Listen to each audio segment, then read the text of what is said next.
ꯑꯄꯟꯕꯃꯛꯇꯗ ꯃꯤꯠꯌꯦꯡ ꯇꯥꯕꯤꯔꯤꯕ ꯈꯨꯗꯤꯡꯃꯛꯄꯨ ꯅꯣꯡꯃꯩ ꯀꯥꯞꯄꯝꯒꯤ ꯇꯥꯟꯖꯂꯤꯅ ꯇꯔꯥꯝꯅ ꯑꯣꯛꯆꯔꯤꯃꯗꯤ ꯏꯀꯨꯞ ꯅꯣꯟꯖꯔꯤ ꯉꯁꯤꯁꯨ ꯃꯍꯧꯁꯥꯒꯨꯝ ꯅꯨꯡꯉꯥꯏꯔꯕ ꯐꯨꯡꯒꯥꯋꯥꯔꯤ ꯑꯃ ꯄꯨꯗꯨꯅ ꯂꯥꯛꯆꯔꯤ ꯋꯥꯔꯤ ꯑꯁꯤꯕꯨ ꯊꯥꯕꯤꯔꯛꯄꯅ ꯁꯨꯔꯁꯟ ꯃꯥꯏꯕꯝ ꯋꯥꯔꯤ ꯑꯁꯤꯒꯤ ꯃꯃꯤꯡꯅ ꯑꯇꯟꯕ ꯁꯨꯅꯤꯡꯗꯕ ꯃꯔꯨꯞ ꯑꯍꯨꯝ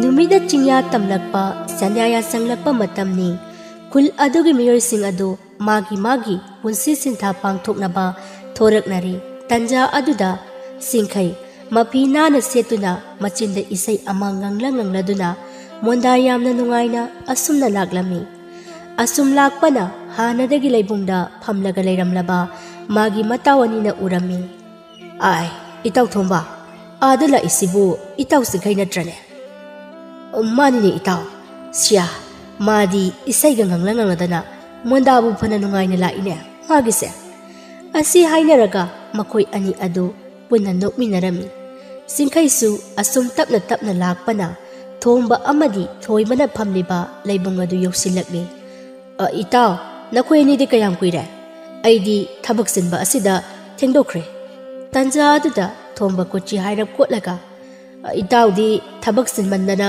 ꯄꯨꯛꯀ ꯂꯣꯏꯅ ꯀꯟꯈꯠꯂꯦꯅꯦ ꯃꯇꯥꯡ ꯑꯗꯨꯗ ꯊꯣꯏꯕ ꯈꯔ ꯁꯥꯎꯔꯞꯅ ꯌꯥꯔꯦꯗ ꯅꯈꯣꯏ ꯑꯅꯤꯁꯤꯗꯤꯅꯦ ꯎꯅꯕ ꯁꯨꯡꯌꯥ ꯍꯦꯛ ꯌꯥꯗꯦ ꯍꯨꯏꯒ ꯍꯧꯗꯣꯡꯒꯁꯤ ꯃꯉꯥꯏ ꯏꯇꯥꯎ ꯊꯣꯝꯕ ꯏꯇꯥꯎ ꯊꯣꯏꯕ ꯅꯈꯣꯏ ꯑꯅꯤꯕꯨ ꯉꯟꯊꯛꯀ ꯌꯥꯎꯔꯛꯄ꯭ꯔꯣ ꯌꯥꯎꯔꯦ ꯑꯩꯗꯤ ꯏꯀꯥꯎꯕꯨ ꯀꯥꯎꯏꯅꯦ ꯑꯁꯨꯝꯅ ꯑꯇꯟꯕ ꯊꯕꯛ ꯁꯨꯅꯤꯡꯗꯕ ꯃꯈꯣꯏ ꯑꯍꯨꯝ ꯑꯗꯨ ꯐꯅ ꯊꯦꯡꯅꯕ ꯐꯥꯎꯕ ꯉꯟꯊꯛ ꯂꯥꯟꯅꯗꯨꯅ ꯃꯇꯝ ꯂꯦꯜꯂꯝꯃꯤ ꯐꯅ ꯊꯦꯡꯖꯤꯜꯂꯛꯂꯦ ꯑꯇꯟꯕ ꯃꯈꯣꯏ ꯑꯍꯨꯝ ꯑꯗꯨ ꯀꯥꯏꯅꯔꯤ ꯑꯁꯨꯝꯅ ꯃꯥꯒꯤ ꯃꯌꯨꯝꯗ ꯆꯠꯅꯈ꯭ꯔꯤ ꯊꯣꯝꯕ ꯃꯌꯨꯝ ꯌꯧꯁꯤꯜꯂꯛꯂꯦ ꯇꯟꯖꯥ ꯑꯗꯨꯗ ꯃꯥꯒꯤ ꯂꯣꯏꯅꯕꯤ ꯊꯕꯥꯅ ꯑꯁꯨꯝꯅ ꯍꯥꯏꯔꯛꯂꯤ ꯑꯣ ꯍꯟꯕꯤꯔꯛꯂꯕꯣꯔꯦ ꯃꯄꯥ ꯏꯕꯨꯡꯉꯣꯁꯦ ꯅꯪꯒꯤ ꯁꯦꯟꯗ꯭ꯔꯥꯡ ꯃꯀꯣꯟꯅ ꯍꯦꯟꯅ ꯐꯖꯔꯕ ꯏꯃꯨꯡ ꯑꯁꯤꯗ ꯀꯔꯤꯅꯣꯗ ꯃꯃꯥ ꯅꯪꯒꯤꯗꯨꯕꯨ ꯁꯥꯎꯔꯤꯕ ꯀꯥꯏꯗꯨꯔꯣ ꯑꯁꯨꯛ ꯊꯦꯡꯂꯕ ꯀꯥꯟꯁꯤꯗ ꯑꯩꯕꯨ ꯀꯗꯥꯏꯗ ꯑꯃꯨꯛ ꯆꯠꯂꯨꯁꯣ ꯍꯥꯏꯕꯅೋ ꯎꯆꯦꯛ ꯑꯣꯌꯥ ꯐꯥꯎꯕꯗ ꯃꯌꯨꯝꯗ ꯂꯣꯏꯅ ꯆꯪꯅꯈ꯭ꯔꯦ ꯀꯥꯟꯅꯗꯦꯁꯦ ꯀꯔꯤ ꯌꯦꯟꯁꯥꯡꯅꯣ ꯑꯩꯕꯨ ꯆꯥꯛ ꯂꯥꯝꯕꯅ ꯂꯣꯏꯔꯦ ꯄꯨꯊꯣꯔꯛꯂꯣꯅꯦ ꯊꯕꯥ ꯈꯔ ꯁꯥꯎꯔꯞꯅ ꯑꯁꯨꯝꯅ ꯈꯨꯝꯂꯛꯑꯦ ꯀꯔꯤ ꯀꯗꯥꯏꯗꯒꯤ ꯍꯦꯟꯁꯥꯡ ꯀꯗꯥꯏꯗꯒꯤ ꯆꯦꯡꯅ ꯊꯣꯡꯗꯣꯔꯤꯕꯅꯣ ꯃꯄꯥ ꯏꯕꯨꯡꯉꯣꯅ ꯅꯣꯡ ꯐꯨꯡꯉꯥꯟꯕꯗꯒꯤ ꯐꯤꯔꯣꯜ ꯅꯥꯟꯅ ꯁꯦꯠꯂꯒ ꯊꯣꯛꯄꯤꯈ꯭ꯔꯦ ꯊꯦꯡꯅ ꯍꯟꯖꯤꯜꯂꯛꯂꯒ ꯆꯥꯛ ꯂꯣꯏꯔꯕ ꯀꯥꯏꯅ ꯆꯦꯡꯁꯨ ꯂꯩꯇꯦ ꯆꯦꯡ ꯋꯥꯅꯕ ꯁꯦꯟꯁꯨ ꯑꯃꯠꯇ ꯂꯩꯇꯦ ꯑꯗꯨꯒꯤ ꯑꯣꯏꯔꯦ ꯃꯃꯥ ꯅꯪꯅ ꯉꯁꯥꯏꯗꯒꯤ ꯏꯁꯧ ꯇꯧꯔꯤꯕꯁꯤꯗꯤ ꯑꯁꯤ ꯍꯥꯏꯔꯒ ꯊꯣꯝꯕꯅ ꯐꯨꯔꯤꯠꯀꯤ ꯑꯣꯏ ꯊꯪꯕ ꯐꯨꯔꯤꯠ ꯈꯥꯎꯗꯒꯤ ꯂꯨꯄꯥ 30 ꯂꯧꯊꯣꯔꯛꯏ ꯑꯁꯤꯁꯦ ꯑꯁꯤꯅꯅꯦ ꯀꯣꯟꯅꯅꯕ ꯁꯤꯜꯂꯣ ꯊꯕꯥ ꯊꯣꯝꯕꯗꯒꯤ ꯂꯨꯄꯥ 30 ꯑꯗꯨ ꯂꯧꯔꯗꯨꯅ ꯊꯣꯡꯒꯥꯜꯂꯣꯝꯗ ꯊꯣꯛꯈ꯭ꯔꯤ ꯅꯥꯀꯜ ꯑꯃꯔꯣꯝꯗꯅ ꯆꯤꯡꯈꯩꯁꯨ ꯃꯌꯨꯝ ꯌꯧꯁꯤꯜꯂꯛꯂꯤ ꯑꯗꯨꯕꯨ ꯑꯣꯟꯊꯣꯛꯄ ꯐꯤꯕꯝ ꯑꯃꯗ ꯂꯩꯔꯝꯂꯦ ꯆꯤꯡꯈꯩꯒꯤ ꯏꯃꯨꯡꯗꯤ ꯃꯃꯥ ꯃꯆꯥꯗꯨ ꯑꯃꯒ ꯑꯣꯟꯁꯤꯟ ꯑꯗꯨꯅ ꯈꯠꯅ ꯂꯥꯎꯅ ꯂꯩꯔꯝꯃꯤ ꯇꯟꯖꯥꯗꯨꯗ ꯆꯤꯡꯈꯩꯅ ꯀꯔꯤꯅꯣ ꯀꯩꯗꯧꯔꯕꯒꯤꯅꯤ ꯉꯁꯤꯁꯤꯕꯣ ꯅꯈꯣꯏꯅ ꯑꯃꯒ ꯈꯠꯅ ꯂꯥꯎꯅ ꯂꯩꯔꯝꯃꯤꯁꯤꯕꯣ ꯂꯩꯀꯥꯏ ꯄꯥꯜꯂꯤ ꯀꯥꯎꯔꯕ꯭ꯔꯣ ꯅꯈꯣꯏꯕꯨ ꯍꯥ ꯆꯤꯡꯈꯩꯒꯤ ꯅꯨꯄꯤ ꯏꯕꯦꯊꯣꯏ ꯈꯔ ꯈꯣꯟ ꯀꯜꯂꯞꯅ ꯑꯁꯨꯝꯅ ꯈꯨꯝꯂꯛꯏ ꯍꯣ ꯉꯝꯖꯗ꯭ꯔꯦ ꯏꯃꯨꯡꯒꯤ ꯆꯦꯡ ꯆꯥꯛ ꯍꯨꯟꯅꯕꯁꯨ ꯍꯣꯠꯅꯕ ꯅꯆꯥꯅꯤꯒꯤ ꯃꯍꯩ ꯃꯁꯤꯡ ꯇꯝꯅꯕꯁꯨ ꯍꯣꯠꯅꯕ ꯃꯄꯥ ꯏꯕꯨꯡꯉꯣꯟꯗꯤ ꯄꯥꯈꯪ ꯃꯆꯥꯅꯤꯅ ꯄꯥꯈꯪ ꯃꯆꯥ ꯑꯃꯗꯒꯤ ꯍꯦꯟꯅ ꯉꯥꯎꯔꯒ ꯂꯩꯕꯤꯔꯒ ꯂꯥꯡꯒꯅꯨꯗ ꯅꯨꯄꯤ ꯃꯤ ꯇꯥꯈꯤꯅꯤ ꯃꯤꯅ ꯇꯥꯔꯒ ꯑꯩꯁꯦ ꯉꯥꯎꯁꯤꯟꯅꯕ ꯑꯇꯟꯕ ꯑꯣꯏꯅ ꯎꯒ꯭ꯔꯅꯤꯅꯦ ꯍꯥꯍꯥꯌꯣ ꯑꯇꯟꯕ ꯊꯕꯛ ꯁꯨꯅꯤꯡꯗꯕ ꯅꯪꯁꯦ ꯏꯀꯥꯏꯕꯒꯁꯨ ꯈꯪꯂꯤꯕꯣꯔꯦ ꯑꯩꯗꯤꯅꯦ ꯅꯣꯛꯄꯨ ꯅꯣꯛꯆꯅꯤꯡꯉꯤꯅꯦ ꯆꯤꯡꯈꯩꯅ ꯈꯣꯟ ꯈꯔ ꯀꯜꯂꯞꯅ ꯑꯁꯨꯝꯅ ꯍꯥꯏꯔꯛꯂꯦ ꯅꯨꯄꯤ ꯅꯪꯅ ꯈꯪꯁꯨ ꯈꯪꯗꯅ ꯋꯥ ꯌꯥꯝꯅ ꯉꯥꯡꯂꯛꯀꯅꯨ ꯁꯦ ꯑꯩꯅ ꯉꯁꯥꯏꯗꯒꯤ ꯆꯠꯂꯨꯔꯤꯕꯁꯦ ꯋꯥꯈꯜ ꯈꯜꯂꯨꯔꯤꯕ ꯀꯃꯥꯏꯅ ꯄꯩꯁా ꯄꯥꯏꯒꯅꯤ ꯍꯥꯏꯗꯅ ꯍꯣ ꯊꯕꯛ ꯁꯨꯅꯤꯡꯗꯕ ꯑꯇꯟꯕ ꯅꯈꯣꯏ 2-3 ꯄꯨꯟꯁꯤꯜꯂꯒ ꯉꯥꯟꯊꯛ ꯑꯃ ꯆꯤꯡꯂꯒ ꯆꯤꯡꯃꯥꯏ ꯌꯦꯟꯅꯕꯤꯔꯣꯏꯕ꯭ꯔꯣ ꯆꯤꯡꯈꯩ ꯑꯃꯗꯤ ꯏꯕꯦꯊꯣꯏ ꯉꯥꯏꯍꯥꯛ ꯆꯤꯟꯗꯥ ꯄꯧꯗꯥꯅꯔꯤ ꯇꯟꯖꯥ ꯑꯗꯨꯗ ꯆꯤꯡꯈꯩꯒꯤ ꯃꯆꯥꯅꯨꯄꯥ ꯅꯥꯎꯕ ꯑꯃꯨꯛ ꯆꯪꯁꯤꯜꯂꯒ ꯏꯃꯥ ꯑꯩꯒꯤ ꯀꯊꯥ ꯂꯣꯏꯔꯦ ꯑꯩꯒꯤ ꯀꯊꯥ ꯑꯃꯠꯇ ꯂꯩꯕꯤꯌꯨ ꯏꯕꯦꯊꯣꯏꯅ ꯈꯣꯟ ꯈꯔ ꯀꯜꯂꯞꯅ ꯅꯄꯥꯕꯨꯡ ꯑꯥꯗ ꯂꯩꯔꯦ ꯅꯄꯥꯕꯨꯡꯗ ꯍꯥꯏꯔꯨꯁꯨ ꯆꯠꯂꯣ ꯅꯥꯎꯕ ꯃꯄꯥ ꯏꯕꯨꯡꯉꯣꯒꯤ ꯃꯅꯥꯛꯇ ꯆꯪꯁꯤꯜꯂꯛꯇꯨꯅ ꯃꯃꯥꯗ ꯍꯥꯏꯕ ꯋꯥꯍꯩ ꯑꯗꯨꯒ ꯆꯞ ꯃꯥꯟꯅꯅ ꯍꯥꯏꯔꯛꯂꯤ ꯆꯤꯡꯈꯩ ꯃꯃꯥꯗ ꯑꯣꯟꯁꯤꯟꯗꯨꯅ ꯑꯣ ꯇꯥꯔꯤꯕ꯭ꯔꯣ ꯃꯃꯥ ꯑꯉꯥꯡꯅ ꯍꯥꯏꯔꯤꯕꯁꯦ ꯑꯃꯨꯛꯇ ꯄꯤꯕꯤꯈꯣꯗꯅ ꯑꯣ ꯂꯩꯇ꯭ꯔꯦ ꯑꯩ ꯈꯛꯇꯒꯤ ꯏꯆꯥꯔꯣ ꯅꯪꯒꯤꯁꯨ ꯅꯆꯥ ꯅꯠꯇ꯭ꯔꯣ ꯅꯪꯁꯨ ꯄꯤꯕ ꯌꯥꯏꯅ ꯑꯉꯥꯎꯕꯤꯁꯤꯗꯤ Nangbu lakimi ga amat changlaroinya. Sisi. Pagi bunga nauba hayeng leirasiko. Nang ngasigidine ahangba amada iruroko. Asi hairaduna Jingkhaina machanupa adu themjinduna lairik oirainaba thajinkri. Mathangi numita hanagi matawgumna atanba thabak suningdaba marup ahum ado punbagi matam yausilaklami. Thoibana itaw thomba adubu thokhraba jalane. Aibo amukta kauraga yenglasirane. Kanade hekta kaurage. O itaw thombao! O itaw thombao! Thombagi nupi thoruptuna asumna khonda hautana hairakli. O thokrabane na tawado. Yungi kari wali kaidorigi haibadi khande. Mafi naana setlaga ngasaina thokrabamani. O fare bema. Adudi ai amu haidokrage. O haidopiro. Ngan thaksilaga chingmai yenaba thengkragani. Wai adu tabada kuina leirabadi fararoi khanduna haidokri. Singkhai amadi thombada hanadagi laibungda phamlaga thoiba lakpa ngairami. Asumna lakpana thoibasu laibung leusilakle. Thombada itaw thoiba kaidore ngasidi khara thengina. Hoi ta thengdokre. Aina nang thokraba zal ana noida haipet changlubani. Ibe madi onthok na sauraga lehaureda. Hoi ta ngarang numidangdi khara khane. Asi haibada singkhaisu asumna khumlai. Khangdreda ita hantaktine aikhoigisu pangkhat takhane. Kanadese yungi wase thamkise nganthak ase singkhat ase itaw thoiba lakpa ngaibada warabani. Asi hainaraduna makhoi ahum nganthak chamkhaladuna thakpa horakle. Tanja aduda ibo chauba lengbalda thanghai ama yaladuna makhoi ahumgi manakta sangsilakle. Itawsa nganthak chingamira aisu amornirta singkike. Thombada chingu ita punna hekta singminarga lore. Ibo chawbana itawsa law singdi kayam loisinkhage.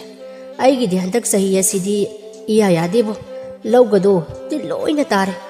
Handakti phau yamna thokadaba mande. Tanja aduda suningdaba Jingkhaina asumna khumlai. Handak jahi di laradana ita mathang jahi ge phauba yamna leireda ita loisinma ngamdre. Kokphai bu kasilabani. Thoibana mu ita oidine nupi mapamdagi sahi kudingi loipot pokaraida. Tasengbagidi makhoina ibo chawbada hariba singase semjin sajilaka hairakpa wasingni. Ibo chawbana thangnaba khulgine bisak ado handakti sel yam pai haina taine. Mangoldagi sel khara puraga lawphamda thadadrabadi yaroi.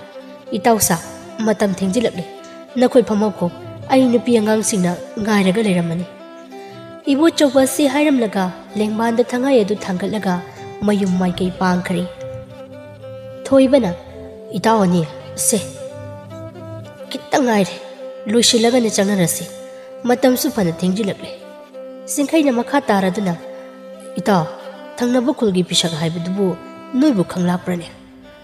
Khange ita nauna sen paikhalakpani magi san iroi marang kaina leibane. Ha kari haiba nauna sen paikhalakle haiba san iroisu marang kaina lei haiba. Hoi ita leibane ita adudi ita hayengse thangnaba khulomda haifet chatrasi adugane loina khanglagani. Asi hainaraga suningdaba marup ahum adu hayeng thangnaba khulda chatpa haiduna warep naraba matungda makhoi gi mayum maikei pangnakri. Mathangi numini suningdaba atanba marup ahum adu hanagi punpham aduda leibungda amu pullari. Thoibana itawani ngasidi thangnaba khulomda oina ising nungsit haifet yenglusine. Kari kaigine itawsa. Hoya itawsa yenglurasi. Asi hainaraduna makhoi ahum adu asum lakpada khulladu yausilakle. Khulladu hek ubada pukning huna phajai. Paknaba labukki lamaida phauna charong yanthaba amadi piktakna seliba turel aduna amukki hena magul hapnari. Thombana yenguni itawsa kullase piktak tawradana kayada ingna sikna phazaribanu. Ita aidi hanbo haningdreda kayada phazakraba khulno hami.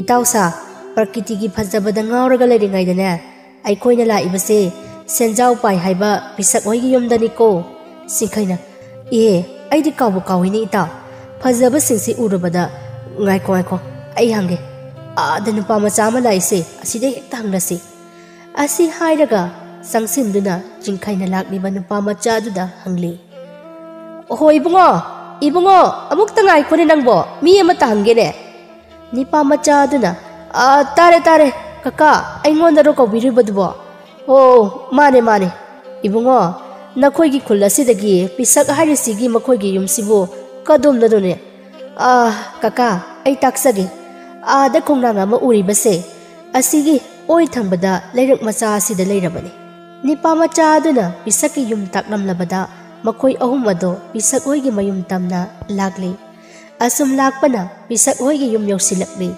makoi ahum kai haisigi khanma haurakli tanja aduda singkhaina itausa mi bo mata leiba udine senjau pai haiba imungsiya mi su leite fajakraba san iroi mapung marei pharaba sing asina kaya da fajariba kanade ta hekta kauraga yinglasi yum sibu mi leibro kana leibibage amukta thokpira mapanda langba aduda imungdagi pisaki nupi mapanda thorakli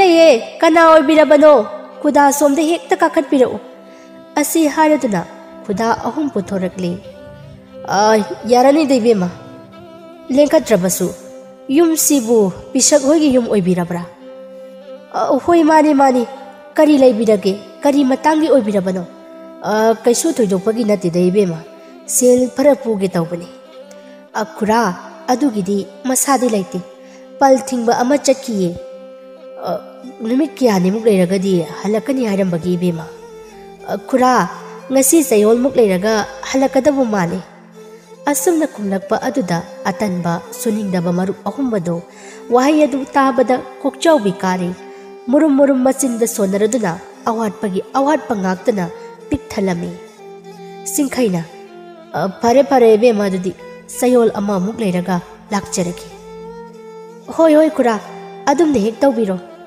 asumna haiduna marup ahumadu wa kaya ngangdabi nungsuk nungjanana halaklami kara sangna thoklaklaba matungda tanja atuda thombana itausa aikoina sel khara pugena chatlubasu pisak masasu leramdre chayol amu ngairabadi aikoidi kangre sibatare kangre le itaw yumdana pangkha takhanai nupigi sau taba lakpa ngamdrapone suningdaba atanba marup ahum adu asumna wari sana lakpana makoigi khuladu yoksilakle tanja atuda ikhang khangudana maninglomdagi porelna asumna karakle ibungo singkhai nangbu amukta ngaikhon he singkhai taraduna maninglomda haipet onthoklaga yenglure singkhaina asumna khali tanja sida masi alse muk thinare sena paitraba kansida ibungo singkhai fanadi kuirene sendoi su pirakte selep su pithokte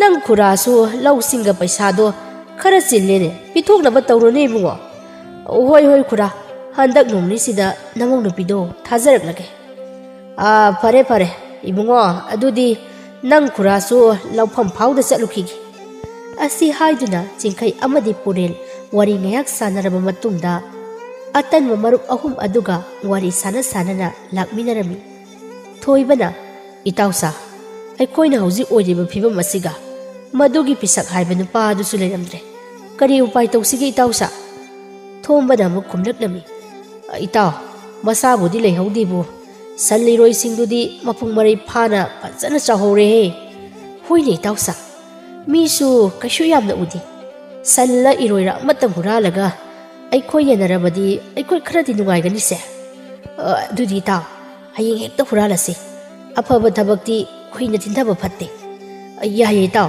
hayeng hekta huralase asumna suningdaba atanba ahumadu wadra nungainingduna sel phangnanaba phattaba wakhal khanba horakle wari sanana asumna lakpana makoigi mayum yausilakle tanja aduda chingkhaina itausa hayeng hekta huralase ahing nongyagi pung ani muk taba matam adudane aikoi hanagi leibung aduda hana hekta pulasi marup ani adusu pulasi hainaduna makoigi mayumda chatnakri thomba mayum yausilakle tanja aduda thombagi nupina kon khara kalapna ꯊꯦꯡꯖꯤꯜꯂꯛꯑꯕꯅꯤꯅ ꯍꯟꯖꯤꯟꯕꯤꯔꯛꯑꯦ ꯃꯄꯥ ꯏꯕꯨꯡꯉꯣꯁꯨ ꯃꯌꯥꯝꯒꯤ ꯁꯦꯜ ꯀꯣꯛꯊꯣꯡ ꯑꯃ ꯇꯣꯜꯂꯕꯅꯤꯅ ꯑꯃ ꯑꯃꯨꯛ ꯂꯥꯛꯏ ꯑꯃ ꯑꯃꯨꯛ ꯊꯣꯛꯈꯤ ꯑꯃ ꯑꯃꯨꯛ ꯂꯥꯛꯏ ꯑꯃ ꯑꯃꯨꯛ ꯊꯣꯛꯈꯤ ꯉꯥꯏꯍꯥꯛꯇꯪ ꯄꯣꯊꯥꯕꯒ ꯐꯪꯗ꯭ꯔꯦ ꯀꯔꯤꯅꯨꯡꯒꯤ ꯁꯨꯅꯤꯡꯗꯕ ꯑꯇꯟꯕ ꯅꯨꯄꯥ ꯑꯁꯤꯗ ꯌꯨꯝ ꯄꯥꯟꯖꯔꯤꯕꯅꯣꯗꯣ ꯑꯩ ꯊꯣꯛꯑꯕꯅꯤ ꯍꯩ ꯅꯨꯄꯤ ꯇꯞꯅ ꯍꯥꯏꯌꯨꯅꯤ ꯅꯪꯕꯣ ꯀꯔꯤꯝꯇ ꯈꯜꯂꯨꯔꯅꯨ ꯍꯌꯦꯡꯗꯒꯤꯅꯦ ꯑꯩꯈꯣꯏ ꯅꯨꯡꯉꯥꯏꯔꯗꯧꯔꯕꯅꯤ ꯁꯨꯅꯤꯡꯗꯕ ꯑꯇꯟꯕ ꯅꯪꯉꯣꯟꯗ ꯀꯅꯥꯅ ꯑꯃꯨꯛ ꯅꯨꯡꯉꯥꯏꯍꯟꯗꯣꯔꯤꯒꯦ ꯃꯊꯛꯇꯒꯤ ꯂꯥꯏꯅꯒ ꯊꯥꯗꯔꯛꯀꯗꯧꯔꯤꯕ꯭ꯔꯣ ꯇꯥꯅꯤꯡꯗꯦꯁꯦ ꯅꯨꯄꯤ ꯇꯨꯃꯤꯟꯅ ꯂꯩꯌꯣ ꯅꯨꯡꯉꯥꯏꯔꯛꯀꯗꯧꯔꯤꯕꯅꯤꯅꯦ ꯅꯨꯡꯉꯥꯏꯔꯛꯀꯗꯧꯔꯤꯕ ꯁꯣꯏꯗ꯭ꯔꯦ ꯍꯣꯔꯦꯟꯅꯦ ꯆꯥꯛ ꯂꯣꯏꯔꯒ ꯍꯥꯏꯔꯛꯑꯣ ꯑꯩ ꯐꯃꯨꯡꯗ ꯉꯥꯏꯍꯥꯛꯇ ꯇꯨꯝꯂꯒ ꯂꯩꯔꯨꯈꯤꯒꯦ ꯇꯥꯅꯤꯡꯗꯦꯁꯤ ꯅꯨꯄꯤ ꯑꯩꯅ ꯇꯨꯃꯤꯟꯅ ꯂꯩꯌꯣ ꯍꯥꯏꯔꯕꯗꯤꯅꯦ ꯂꯩꯔꯣ ꯅꯨꯡꯉꯥꯏꯔꯛꯈꯤꯗꯣꯏꯅꯤꯅꯦ ꯑꯩꯈꯣꯏ ꯍꯣꯔꯦꯟꯅꯦ ꯆꯥꯛ ꯂꯣꯏꯔꯒ ꯍꯥꯏꯔꯛꯑꯣ ꯑꯩꯅꯦ ꯐꯃꯨꯡꯗ ꯉꯥꯏꯍꯥꯛꯇ ꯇꯨꯃꯤꯟꯅ ꯂꯩꯔꯨꯈꯤꯒꯦ ꯊꯣꯝꯕꯒꯤ ꯅꯨꯄꯤꯅ ꯈꯣꯟ ꯈꯔ ꯀꯜꯂꯞꯅ ꯍꯣ ꯂꯩꯕꯤꯔꯣ ꯐꯃꯨꯡꯗ ꯂꯣꯝꯅ ꯍꯤꯠꯂꯒꯅꯦ ꯋꯥꯈꯜ ꯇꯧꯕꯤꯔꯣ ꯉꯥꯏꯍꯥꯛ ꯈꯟꯅ ꯂꯥꯎꯅ ꯇꯧꯔꯝꯂꯒ ꯊꯣꯝꯕꯒꯤ ꯏꯃꯨꯡ ꯑꯗꯨ ꯇꯨꯃꯤꯟ ꯂꯩꯅꯈ꯭ꯔꯦ ꯅꯥꯀꯜ ꯑꯃꯔꯣꯝꯗꯅ ꯁꯤꯡꯈꯩ ꯑꯃꯗꯤ ꯊꯣꯏꯕ ꯍꯥꯏꯅꯈꯤꯕꯒꯤ ꯃꯇꯨꯡ ꯏꯟꯅ ꯄꯨꯡ ꯇꯥꯔꯛꯄ ꯉꯥꯏꯔꯝꯃꯤ ꯁꯤꯡꯈꯩꯅ ꯑꯁ ꯉꯁꯤꯗꯤ ꯄꯨꯡꯁꯤꯗꯤ ꯀꯔꯤꯅꯣꯍꯦ ꯑꯣꯟꯊꯣꯛꯅ ꯇꯞꯅ ꯆꯠꯈ꯭ꯔꯦꯗ ꯅꯍꯥꯟꯒꯩꯗꯤ ꯑꯣꯟꯊꯣꯛꯅ ꯊꯨꯅ ꯅꯣꯡꯉꯥꯟꯕꯅꯤ ꯑꯁꯣꯝꯗꯁꯨ ꯑꯁꯤ ꯈꯟꯅ ꯆꯤꯡꯈꯩ ꯄꯨꯡ ꯇꯥꯔꯛꯄ ꯉꯥꯏꯔꯤ ꯊꯣꯏꯕꯅ ꯑꯃꯨꯛ ꯈꯜꯂꯤ ꯄꯨꯡ ꯑꯁꯦ ꯇꯥꯗꯤ ꯇꯥꯁꯤꯜꯂꯛꯑꯦꯁꯦ ꯏꯇꯥꯎ ꯑꯅꯤꯗꯨꯕꯨ ꯊꯣꯛꯈ꯭ꯔꯕ ꯖꯥꯠꯂꯅꯦ ꯑꯩꯁꯨ ꯊꯣꯛꯂꯒꯦ ꯑꯁꯨꯝꯅ ꯍꯥꯏꯅꯈꯤꯕꯒꯤ ꯃꯇꯨꯡ ꯏꯟꯅ ꯄꯨꯡꯖꯥ ꯑꯗꯨ ꯌꯧꯁꯤꯜꯂꯛꯂꯦ ꯍꯧꯅꯔꯕ ꯇꯧꯗꯅ ꯑꯇꯟꯕ ꯃꯔꯨꯞ ꯑꯍꯨꯝ ꯑꯗꯨ ꯊꯣꯛꯅꯔꯛꯂꯦ ꯑꯁꯨꯝ ꯊꯣꯔꯛꯄꯗ ꯆꯤꯡꯈꯩ ꯑꯃꯗꯤ ꯊꯣꯝꯕꯒ ꯊꯦꯡꯅꯔꯦ ꯇꯟꯖꯥꯗꯨꯗ ꯆꯤꯡꯈꯩꯅ ꯈꯣꯟ ꯈꯔ ꯀꯜꯂꯞꯅ ꯍꯣꯏ ꯏꯇꯥꯎ ꯊꯣꯝꯕꯧ ꯉꯥꯏꯈꯣꯅꯦ ꯑꯩ ꯂꯥꯛꯏꯅꯤ ꯅꯪꯕꯣ ꯊꯣꯝꯕꯅ ꯈꯣꯟ ꯈꯔ ꯇꯞꯅ ꯍꯣ ꯇꯥꯔꯦ ꯂꯥꯛꯑꯣ ꯉꯥꯏꯔꯦ ꯆꯠꯂꯁꯤ ꯂꯥꯛꯑꯣ ꯑꯣ ꯏꯇꯥꯎ ꯊꯣꯏꯕꯗꯨꯕꯨ ꯊꯣꯛꯂꯛꯈ꯭ꯔꯕ ꯖꯥꯠꯂꯅꯦ ꯄꯨꯡꯐꯝ ꯌꯧꯁꯤꯜꯂꯛꯂꯦꯅꯦ ꯑꯁꯤ ꯍꯥꯏꯅꯗꯨꯅ ꯃꯈꯣꯏ ꯑꯅꯤ ꯃꯈꯣꯏꯒꯤ ꯂꯩꯕꯨꯡ ꯑꯗꯨ ꯌꯧꯔꯛꯂꯦ ꯊꯣꯏꯕꯅ ꯃꯈꯣꯏ ꯑꯅꯤꯕꯨ ꯍꯥꯟꯅꯗꯒꯤ ꯍꯧꯅ ꯉꯥꯏꯗꯨꯅ ꯂꯩꯔꯝꯂꯦ ꯏꯇꯥꯎꯗꯤ ꯍꯨꯔꯥꯟ ꯆꯠꯂꯅꯤ ꯍꯥꯏꯕꯁꯤꯗ ꯑꯍꯤꯡꯒ ꯇꯨꯝꯗ꯭ꯔꯕ ꯃꯥꯜꯂꯦꯍꯦ ꯏꯇꯥꯎ ꯑꯩꯗꯤ ꯊꯕꯛꯁꯦ ꯀꯌꯥ ꯊꯦꯡꯅ ꯇꯧꯕꯁꯦ ꯄꯥꯝꯗꯦꯕ ꯑꯗꯨꯒꯤꯅꯤ ꯊꯣꯝꯕꯅ ꯅꯨꯄꯤ ꯑꯉꯥꯡ ꯇꯨꯝꯂꯤꯉꯩꯗꯅꯦ ꯄꯨꯡ ꯇꯥꯔꯛꯄ ꯉꯥꯏꯕꯗ ꯑꯋꯥꯕ ꯑꯃꯗꯤ ꯑꯣꯏꯔꯦꯍꯦ ꯑꯁꯤ ꯍꯥꯏꯅꯔꯒ ꯃꯔꯨꯞ ꯑꯍꯨꯝ ꯑꯗꯨ ꯇꯞꯅ ꯅꯣꯛꯃꯤꯟꯅꯔꯝꯃꯤ ꯇꯞꯅ ꯂꯥꯛꯄꯅ ꯑꯃꯪ ꯑꯉꯥꯟ ꯁꯤꯟꯅꯔꯛꯂꯦ ꯇꯟꯖꯥ ꯑꯗꯨꯗ ꯑꯇꯟꯕ ꯃꯔꯨꯞ ꯑꯍꯨꯝ ꯑꯗꯨ ꯄꯤꯁꯛ ꯑꯣꯏꯒꯤ ꯌꯨꯝ ꯌꯧꯁꯤꯜꯂꯛꯂꯦ ꯁꯤꯡꯈꯩꯅ ꯈꯣꯟ ꯈꯔ ꯇꯞꯅ ꯏꯇꯥꯎ ꯅꯈꯣꯏ ꯑꯅꯤ ꯃꯤ ꯌꯦꯡꯉꯛꯑꯣ ꯁꯟꯒꯤ ꯊꯧꯔꯤ ꯑꯁꯦ ꯇꯞꯅ ꯆꯤꯡꯂꯛꯎꯁꯦ ꯍꯣꯏ ꯏꯇꯥꯎ ꯊꯣꯝꯕꯒ ꯅꯪꯒꯅ ꯃꯅꯤꯡ ꯊꯪꯕꯂꯣꯝꯗꯒꯤ ꯃꯤ ꯌꯦꯡꯂꯛꯎꯀꯣ ꯑꯁꯤ ꯍꯥꯏꯅꯗꯨꯅ ꯁꯪꯒꯣꯜ ꯑꯗꯨ ꯆꯪꯈ꯭ꯔꯦ ꯇꯟꯖꯥ ꯑꯗꯨꯗ ꯄꯤꯁꯛꯀꯤ ꯃꯃꯥ ꯁꯪꯒꯣꯜꯂꯣꯝꯗ ꯁꯟꯅ ꯈꯣꯡꯕ ꯇꯥꯔꯝꯃꯤ ꯃꯗꯨꯗꯒꯤ ꯃꯃꯧ ꯅꯨꯄꯤ ꯑꯗꯨꯅ ꯑꯁꯨꯝꯅ ꯍꯥꯏꯔꯛꯂꯦ ꯍꯣ ꯃꯧ ꯇꯥꯕ꯭ꯔꯅꯦ ꯅꯪꯕꯣ ꯁꯟꯅꯁꯦ ꯃꯕꯨꯛ ꯂꯥꯝꯅ ꯃꯥꯜꯂꯦꯅꯦ ꯃꯆꯤꯟꯖꯥꯛ ꯈꯤꯇ ꯍꯥꯞꯂꯨꯁꯣꯅꯦ ꯅꯪꯕꯣ ꯑꯁ ꯑꯣꯟꯊꯣꯛꯅꯁꯨ ꯉꯟꯈ꯭ꯔꯦꯗ ꯁꯟꯅꯦꯅ ꯉꯥꯏꯍꯥꯛ ꯂꯩꯔꯒ ꯍꯥꯞꯂꯁꯨ ꯌꯥꯕꯁꯤꯕꯣ ꯏꯃꯥ ꯅꯣꯡꯁꯨ ꯉꯥꯟꯗ꯭ꯔꯤꯃꯤ ꯑꯁꯤ ꯍꯥꯏꯔꯗꯨꯅ ꯄꯤꯁꯛ ꯑꯣꯏꯒꯤ ꯏꯃꯨꯡ ꯉꯥꯏꯍꯥꯛ ꯇꯨꯃꯤꯟ ꯂꯩꯅꯔꯝꯃꯤ ꯑꯃꯔꯣꯝꯗꯅ ꯑꯁꯨꯝꯅ ꯁꯟ ꯑꯃ ꯇꯥꯞ ꯃꯄꯥꯟꯂꯣꯝꯗꯒꯤ ꯆꯤꯡꯊꯣꯔꯛꯂꯦ ꯁꯟ ꯑꯗꯨꯅ ꯍꯥꯟꯅꯗꯒꯤ ꯃꯈꯣꯜ ꯍꯧꯅ ꯈꯣꯡꯕ ꯍꯧꯔꯛꯂꯝꯃꯤ ꯇꯟꯖꯥ ꯑꯗꯨꯗ ꯄꯤꯁꯛꯀꯤ ꯅꯨꯄꯤ ꯇꯥꯔꯗꯨꯅ ꯁꯖꯤꯛ ꯍꯥꯞꯄ ꯊꯣꯔꯛꯂꯦ ꯑꯗꯨꯕꯨ ꯃꯈꯣꯏ ꯑꯅꯤꯅ ꯁꯟ ꯑꯗꯨ ꯍꯨꯔꯥꯟꯅꯕ ꯍꯣꯠꯅꯕ ꯑꯗꯨ ꯎꯔꯨꯔꯦ ꯄꯤꯁꯛꯀꯤ ꯅꯨꯄꯤꯅ ꯑꯁꯨꯝꯅ ꯂꯥꯎꯔꯛꯂꯦ ꯍꯣ ꯀꯅꯥ ꯂꯩꯒꯦ ꯁꯟ ꯍꯨꯔꯥꯟꯕ ꯆꯪꯂꯛꯂꯦ ꯍꯣ ꯀꯅꯥ ꯂꯩꯒꯦ ꯁꯟ ꯍꯨꯔꯥꯟꯕ ꯆꯪꯂꯛꯂꯦ मधु ताबदा युमथंगनबगी मियोय कया थोरकनरे सिंखैना पाखतना चेललो हे ताउसा चेलो मी ताउ थोमबदा अमुक पाखतना हा चेलो हाइबा मी थोगले हाइबा मखोय अहुम मधु अमगा चेलो हाइनरगा सेंथोकपदा मियामना इकोय कोइसिलगा फारे उपाय लेत्रबदा सुनिंगदब अतनब मरुप अहुम मधु लैकाय अदुगी नुपा मचा अमदी नहा कयाना फुदख्रे असुमना थवाई मक्ति मांगहंदना फुबीरकले मखोय अहुम मदो वाना मयुम यरकले अमगा निंफुंग गांगनबना मखोयगी खुन लैकाय यौसिलकलमी मखोयगी खुनजासिंगनसु मखोय अहुमना असुमना हुरान चिंथी मतुंगदा तौरकलबदी खुलदगी तांथोकपा हाइना वारेपनरे असुमना सुनिंगदब अतनब मरुप अहुम अदु ज्ञान तारदुना कन्ना सु नोमलगा मखोय मखोयगी इमुंगा इंगना चिकना नुंगाइना लेमिनख्रे मतांग असिदा वारी असिसु लोइसिनजरे वारी असिदा सोइखिबा लांखिबा यावरबसु पुम्नमकना ngakpigani